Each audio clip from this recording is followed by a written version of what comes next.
So, next up, podcast listeners. I'm sorry, I can't help it. The House Democrat majority shrinks to 2. So the House majority and the Democrats are in charge, but it's shrunk to 2. And that's because people have gone from Congress into the Biden administration.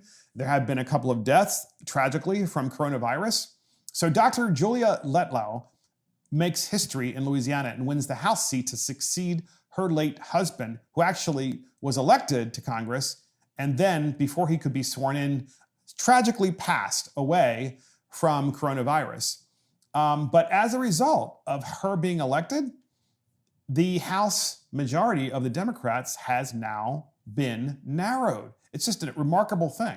So here is the article with Fox News. House Democrat majority shrinks to 2 votes with swearing in of Republican Julia Letlow. House Democrats are barely holding on to their majority with the Representative-elect Julia Letlow, Republican from Louisiana, set to be sworn in on Wednesday morning. Letlow will be joining the House in the seat originally won by her husband, Luke Letlow, who died in September from COVID-19 before he was supposed to be sworn in. Julia, his wife, won the special election in March. This gives Republicans 212 seats in the House, catching up to the Democrats' 218. Since tie votes fall in the House, that means Democrats cannot lose more than 2 votes from their party to pass legislation if the GOP fully opposes them. The slim margin of error could prevent Democrats from passing more progressive bills that moderates in their party may not support.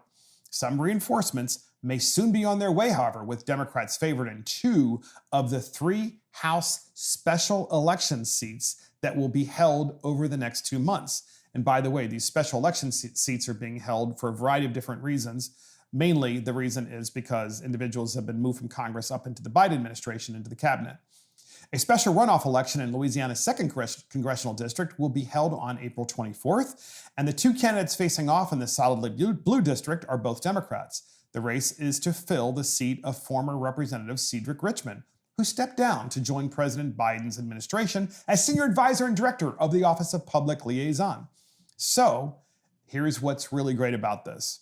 You have people bailing out of Congress to go into the Biden administration for a variety of reasons. I think one of the principal reasons is they see the Democrats, that it's highly likely that in 2022 they're going to lose the House. And as the House of Representatives is currently formed, there are a lot, at least 2 or 3 dozen Democrats who are in office, who are congressmen and congresswomen, who are terrified to advance the progressive agenda. They are closet progressives, believe me. They ran as moderate Democrats. There aren't moderate Democrats because they secretly, in my opinion, support the progressive agenda, which is slowly but surely destroying this country. But those individuals in Congress who are Democrats and allegedly marketing themselves as moderates are probably not going to vote to advance the crazy legislation that Nancy Pelosi and AOC want. And they're not going to vote for it, therefore, because they're afraid of losing, right? They know that in 2022, the wind is going to be on the backs of the Republican Party because of the Biden-Harris administration and their terrible policies, and the fact that it's very difficult to get any kind of transparency of what they're actually doing. And these individuals in Congress are going to just try to take the middle road in terms of voting, at least, until such time as they feel more secure. The Democrats are, until they feel more secure about staying with their true progressive agenda. But in the meantime, I think it's highly unlikely that a lot of the crazy stuff gets passed out of the House. At least that is my hope, simply because of the fact that the Democrats, 20 to 24 of them, are terrified of losing in 2022. And that's an important, very, very important issue.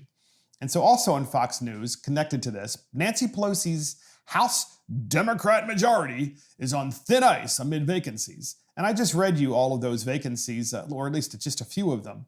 But you can imagine that with Nancy Pelosi, at her age, if she were to lose the majority in 2022, she's done. And quite frankly, I pray that that happens, especially given the fact that you have a Democrat-controlled Senate now that is trying to stack the court. It's just disgusting that when Democrats get in control, the first thing they try to do is to change the Constitution without actually changing the Constitution. Although, to be fair, the Constitution doesn't speak to the amount of people per se in court, which we're going to talk about in some future podcasts. But you get the gist here. The Democrats, every time they're in charge, they're trying to find ways of solidifying their power by changing laws, rather than by doing what is best for the country moving forward and using the traditions of the country and the institutions of the country. Instead, they want, of course, politicize the court. And let me tell you something, they are going to pay a heavy price in 2022 in the House of Representatives. And I pray that they pay that price in the United States Senate as well. And that is the House Democrat majority shrinks to 2.